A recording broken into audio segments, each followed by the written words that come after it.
Videoda izlədiyiniz proses eukaryot hüceyrənin əsas bölünmə sularından biri olan mitoz prosesidir.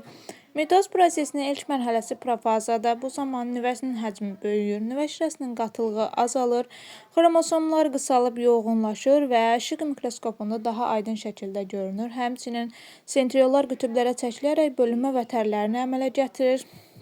Bölünmə vətərlərinin hər biri xromosomların sentromер hissəsindən birləşir və metafaza mərhələsini izləyirsiniz. Bu zaman ekvator boyunca xromosomlar düzlərək metafaza lövhəsini əmələ gətirir və bu zaman xromosomları saymaq və morfoloji xüsusiyyətlərini öyrənmək daha asan olur. Anafaza mərhələsində artıq xromatidlər bir-birindən tam ayrılaraq qütblərə çəkilir və telofaza prosesi başlayır. Bu zaman isə xromosomların spiralları açılır, onlar artıq görünməz olur.